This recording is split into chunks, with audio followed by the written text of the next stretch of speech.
Welcome, Operational Art of War fans, to Operational Art of War with Omnius Prime. Episode 1, Bulge 2000 Preview. This is a scenario that I created back almost 22 years ago for the Operational Art of War version 2. And now we're up to the Operational Art of War version 4. And this scenario that I made over 22 years ago is still in it. Now, at the time, I wasn't able to finish the scenario. One of the big problems I had was that helicopter movement would take minutes per helicopter unit, and the turns would take hours for one side for the AI to run through. So it was extremely difficult, actually impossible, to beta test the scenario. And so basically, what this is kind of the initial placement of units where I kind of wanted to kind of get a feel for where I wanted to put units and formations and stuff. But I never really got around to where I would put them in place and stuff. Now, 22 years later, with the advances in CPU speed, and that Norm Koger has finally fixed my big problem of it taking forever for helicopter units to move. Now a helicopter unit, it'll cycle through in just a little over a second instead of several minutes. So it's really sped the beta test process up for me to where I felt like, yeah, I want to go ahead now and finish up the scenario. So now I want to show you the old Bulge. This is my initial from the Operational Art of War II that's still in Operational Art of War 4. So I want to just give you an idea of the before and then show you the after of the changes I made, and then I'll go in and show you in turn 31 the fluid situation as the two AIs slugged it out for 31 turns. Obviously, here on the right we have the USSR. There are 5 fronts. And on the left here, the green units, they are the USA units, and they have 5 armies. So now here you can see we're at the northern end. And over here to the very far right, you can see that I have an off-map area for USSR air units. So one of the things that I did with this idea was, now, this map is totally hypothetical, and the whole situation is hypothetical based on the Battle of the Bulge. So no, this is not history. This is a hypothetical. And I used the Battle of the Bulge as kind of a model to base it on. Also kind of like Kursk, because as you can see, what I've done here is I have the USSR starting out in kind of like a small Kursk-like bulge. So let's just keep scrolling down. So here we're down to the end of the bulge here.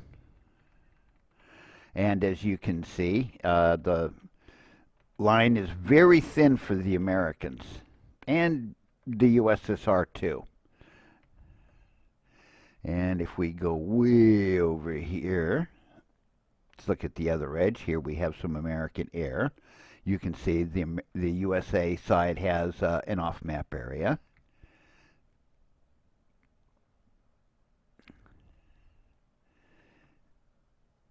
And I used, let's see, let me come down here. So as you can see, I've got, like along the front lines, you'll see kind of like the familiar towns you would have seen in the Battle of the Bulge. But then I got some German towns. I've got like French cities and stuff. Here's Mortain. Let's see if I can find my favorite cities. Ah, there's Garmisch. Here's OAoW. Now, when I was a kid, my dad was in the army, and so he was stationed in this little town called OAoW in Germany, southern Germany, and it was near Garmisch, Partenkirchen. And when I was a kid, for a year or so, I was busing from OAoW down this little mountain road, even in winter when it was snowy, going to school in Garmisch. Now, one of the nice things about going to school in Garmisch was in the winter, we had, for physical education, ski lessons on the Zugspitze. So that was really cool as a kid to have ski lessons on the Zugspitze for school. Now, here right there is Paris. That's basically the big objective for the USSR. And we come along the northern edge here. And if we come down here, this is Moscow. Now, the USSR has USSR town names, okay, city names. So, like I said, the map is totally, see, here's like Elsenborn for Elsenborn Ridge, and just a bunch of, there's the Volga River. So I just had a lot of fun with making the map, trying to give it a good hypothetical look, but putting in some familiar place names. Just so the Volga River runs down this way. And just to have a little fun with it, add a little familiarity to it. So now what I'm going to do is I'm going to switch over and show you the new beginning starting positions, where I have basically filled in both sides, so both sides are ready to go. Now, one of the things that I decided to do here was what I wanted to do was turn one was peace. And basically the USSR was going to move forward to go into attack positions. And then turn 2 or 3 would be the start of hostilities. But I just found that after a lot of beta testing that the AI just didn't work. The USSR AI was burning up too much effort, just exhausting its units, moving around back and forth and stuff. So I decided that after a bunch of beta testing, just go ahead, make hostility start on turn 1. So I'll be back in just a moment. Here we are, and now this is the new setup. And as you can see, I've got both sides lined up along the line, no gaps. I decided to turn fog of war off so that you could see that, yes, both sides have a nice continuous line. And of course, kind of think of the USA line as the thin green line. So now, as you can see, I've got the USSR, massed up along the lines. I've got a nice solid line for the USA for the defense, unlike before, where it was very open. So it took a lot of beta testing, a lot of figuring out how I wanted to sequence when reinforcements come in for both sides. I ended up pulling back some stuff from the USSR and advancing reinforcements for the USA because I found early on that it was very, very weighted for the USSR.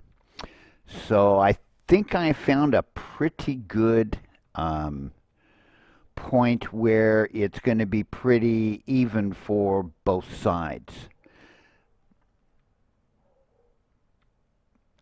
And as you can see, yeah, lots and lots and lots and lots of units on the map. Let's see, since we're in the USSR side, let's see how many units. 952 are in theater. Originally, I had 981. So I took, like I said, I took some USSR units off, brought them back as reinforcements. I had some USSR units that would basically come in as reinforcements up in this bulge, and I realized, nah, that was too easy. So everything for the USSR comes in from basically the eastern border, eastern edge of the map here. And the U.S. will come in on the north, west, and south sides. Now, initially, I have 4 of the U.S. armies on the map. 1 U.S. Army, the 3rd Army, of course, Patton's old outfit, I decided to bring on as reinforcements. And I'm not going to tell you exactly where they come on, but if you're familiar with the Battle of the Bulge, I'm sure that you'll be able to kind of guess where the 3rd Army comes in at. Now, up here, I used to have USA units sitting along the edge here, but they would just get kind of wiped out. So I decided to shorten the line, bring them back so that the USSR isn't just kind of like cutting off a bunch of units here and slaughtering them. It's still very much a big slugfest for the USA. One thing I did do, since I had to break units down into like battalions, because mainly they're brigades, USA brigades, whereas Soviets are basically, the USSR is division-sized units. So as you can see, I did break down into battalions to kind of fill in the line. One of the things that I did for the USA was kind of give them about 10% extra equipment, and I gave them 150% supply to show that they're basically ready for playing defense. And like I said, to improve the play balance, especially early on. So I really didn't have to bring on too many extra USA units. Now, one of the big objectives for the USSR, obviously, is heading for Paris, getting there and grabbing the big victory points. So right there. And obviously the USA wants to try to stop them. But their big objective is Moscow. Right here. So that's basically where 3rd Army is going to be shooting for, where it comes in on the map. Now, one of the things that you'll find is there are strategic rocket forces for both sides. Both sides may or may not use chemical weapons, although it's a pretty high probability that both sides will, and both sides will pay victory point penalties for their usage. Both sides, the AIs included, will use nuclear weapons. And when I show you turn 31, yeah, you'll see a whole lot of nuclear zones, the contamination signs. But so one of the things I wanted to do was improve the actual initial setup for both sides. And I think I've done a pretty good job of making it a lot more fun. And I found that by starting on turn 1 for the hostilities instead of, trying to get it to go in turn 2 or 3, it greatly improved things for the USSR AI. So there are a lot of elements in this game. Both sides will make paradrops. And one of the things that I had difficulty with, getting the USSR to do the parachute drop, that was easy. So it's easy to get the USSR to do air superiority when the USSR paratroopers want to drop. Getting the USA paratroopers to drop was a lot more difficult because later on in the game, what I had to do was make sure to keeping, it just kind of increase my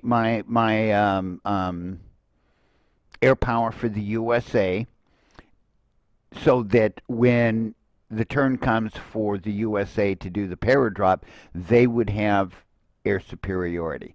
And it took quite a few testing runs to finally reach that nice equilibrium. So like I said, both sides, the AI, both sides will do paradrops. And of course, I'm not going to tell you where. That's something you'll have to figure out on your own as you play the game. So now what I'm going to do is, now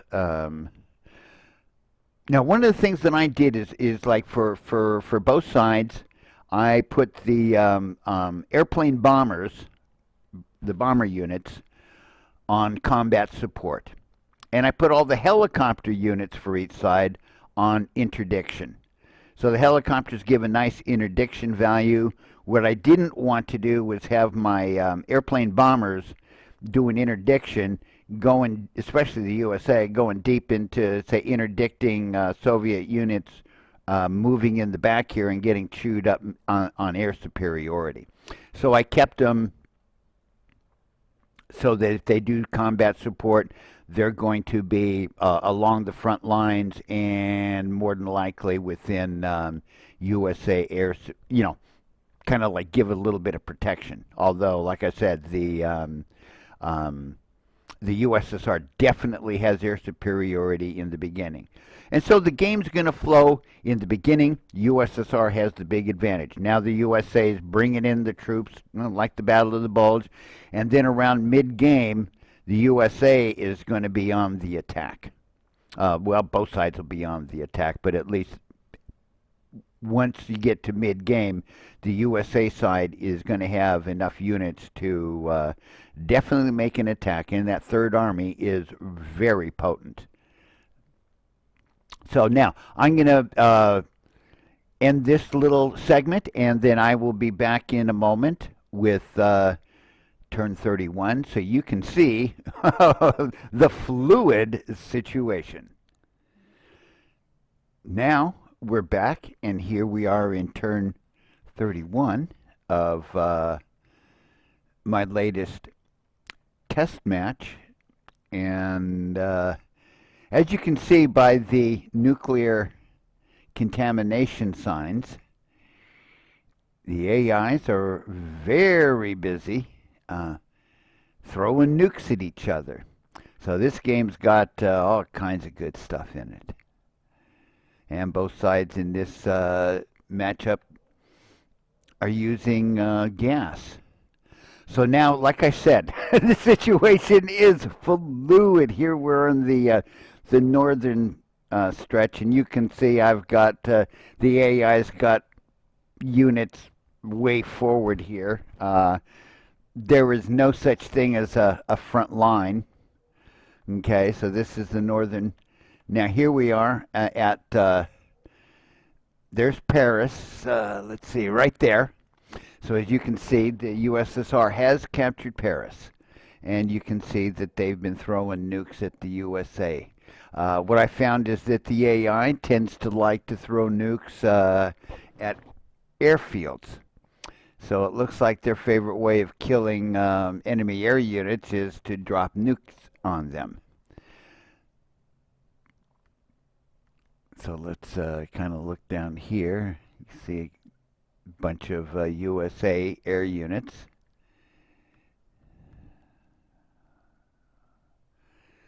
And then we come down here, you can see, whew, USSR got some units way out there, but of course now they're way out of supply. Now one of the things, the AI, I always call them artificial ignorances, and there's only so much that you can do with them. one of the things is that the AIs are just way too busy. They'll move back and forth and back and forth. They want to burn up every stinking movement point basically that they've gone. The AIs just don't know what to do as far as resting units go. So here we are way back down at the bottom end, the south, and you can see that, like I said, the situation is way fluid. I mean, north to south.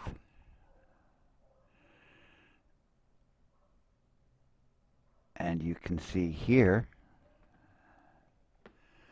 a big counterattack happening, heading for Moscow. But yeah, I mean, whew, they just, the AI just has no concept of front lines.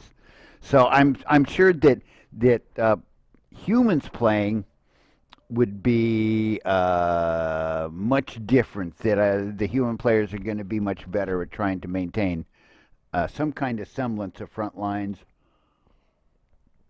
and also cleaning up the rear areas, which the AIs just are not very good at doing. I did the best I could laying down the objective tracks for each formation and stuff, but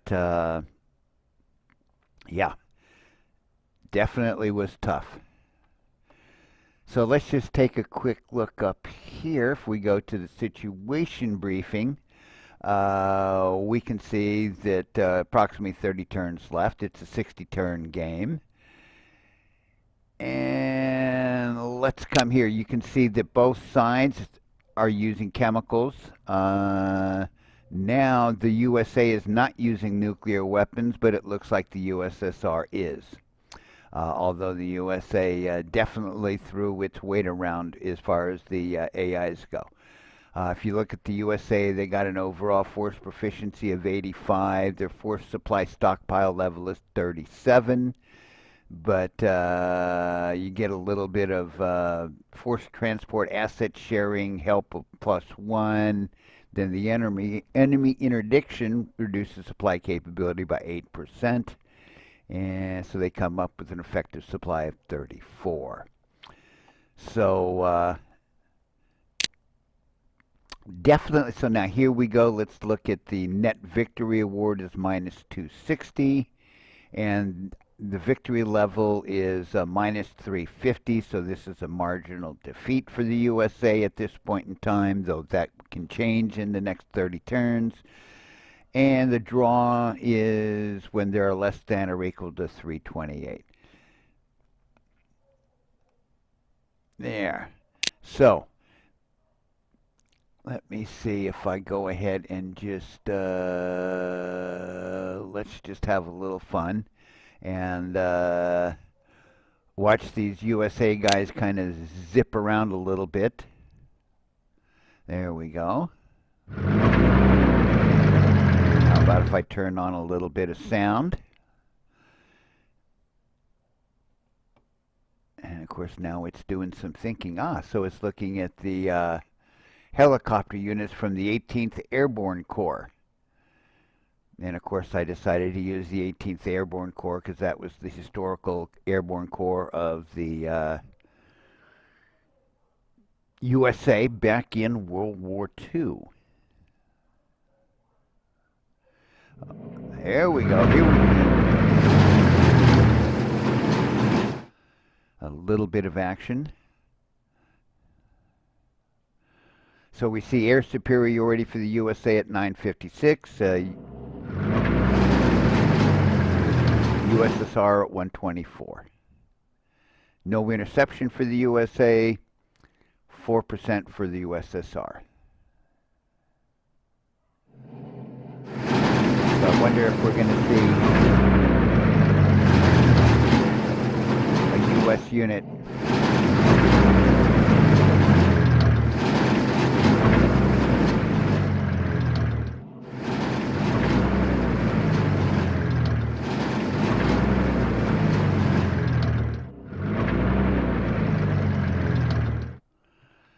Well, I decided to kill the sound there.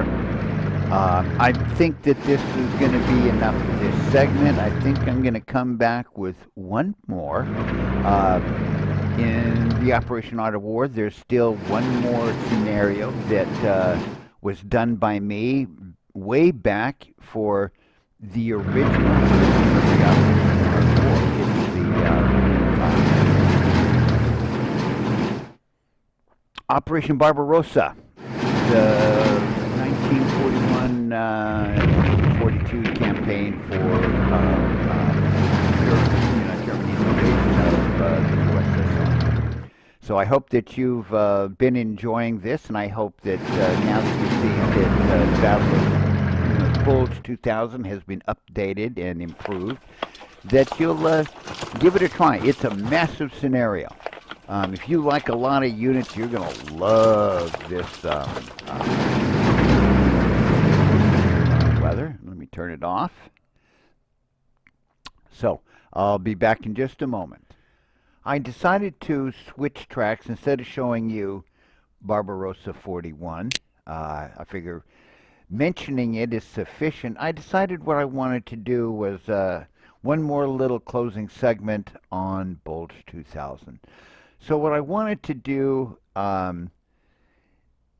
is kind of like, show you the beginning of the game. One of the things you're going to want to do is read all of the information on the player notes. I leave you with a bunch of information that you're going to want to know about significant events. And let's see, where did the player notes go? See, like here you can see that I've got some cities listed for both sides with capturing them gives advantages or disadvantages for the two sides. So what you'll find is, like at the bottom here, you'll see that there's a little synopsis of the basic idea of the battle. Okay, so what I want to do is start the game here, and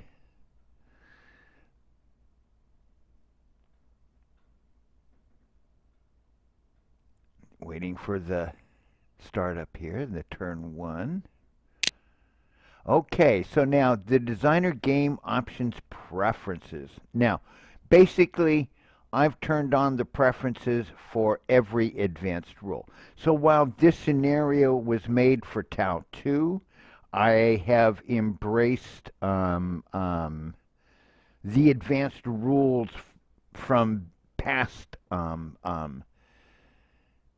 2, so up to TOW 4.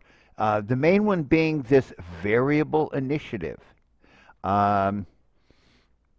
I think that's an intriguing idea, and now that I've set it so that the USSR is just going to go to war on turn 1, I think that the variable initiative would be a fun way to run the battle, because there'll be times when one side is going to get to go 2 turns in a row, kind of like giving them some super initiative. So I think that that's kind of a new feature that will kind of, throw a little bit of uncertainty into the battle. You can see that I've also embraced the new density rules, new turn order rules, new supply rules, no borders, active disengagement, fog of war, scenario variability. So everything has been set to on. And now we get into our situation briefing. And as you can see, we're back here at the beginning, but what I'm going to do is let us go ahead and end the turn. Yeah, this is one of the new things is that we have enemy aircraft.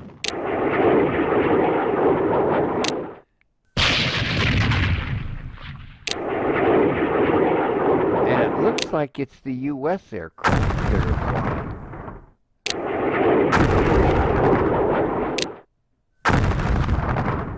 Which is kind of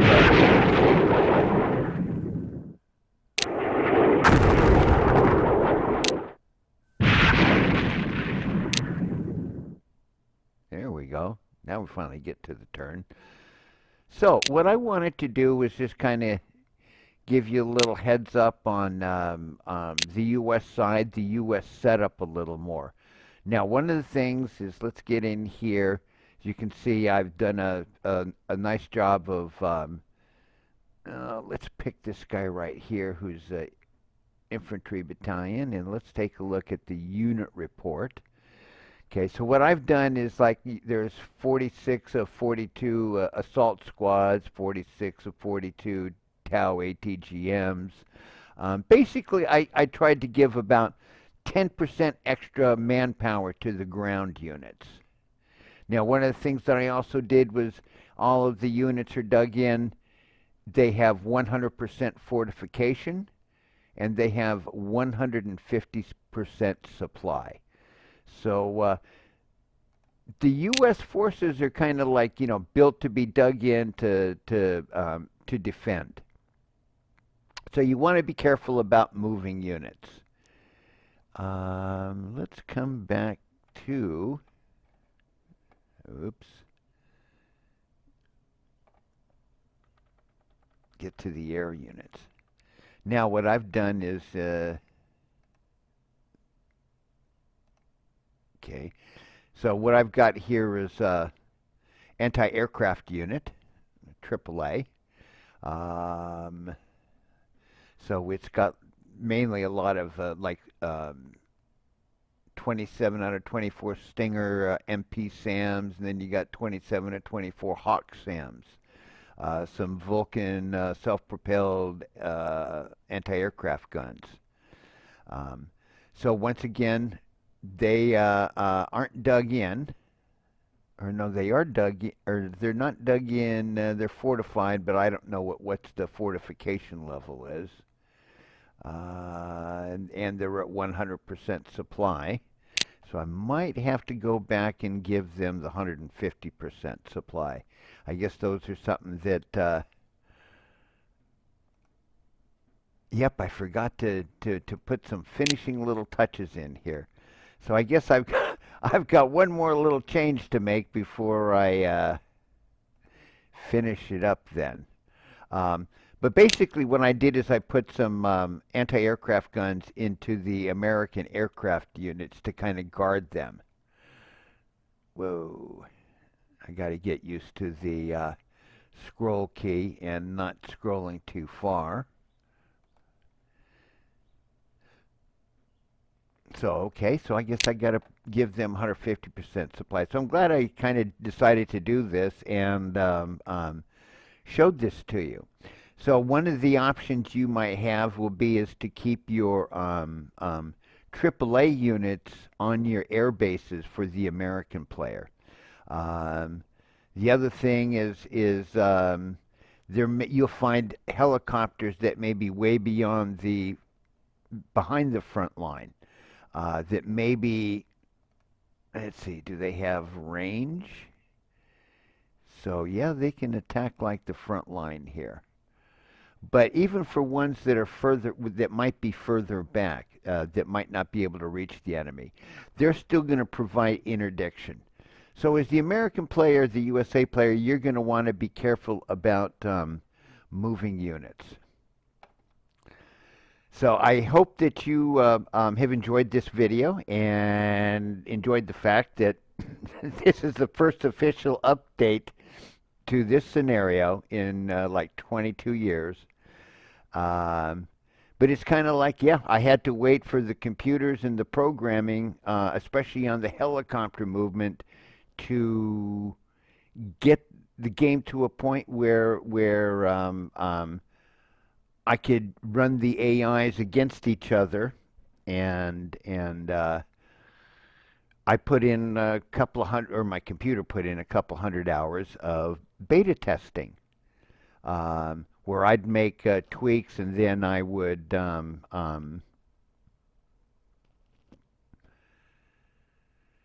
test for, you know, 20 to 30 turns. I actually ran it once for the whole 60 turns. But I couldn't do that 22 years ago.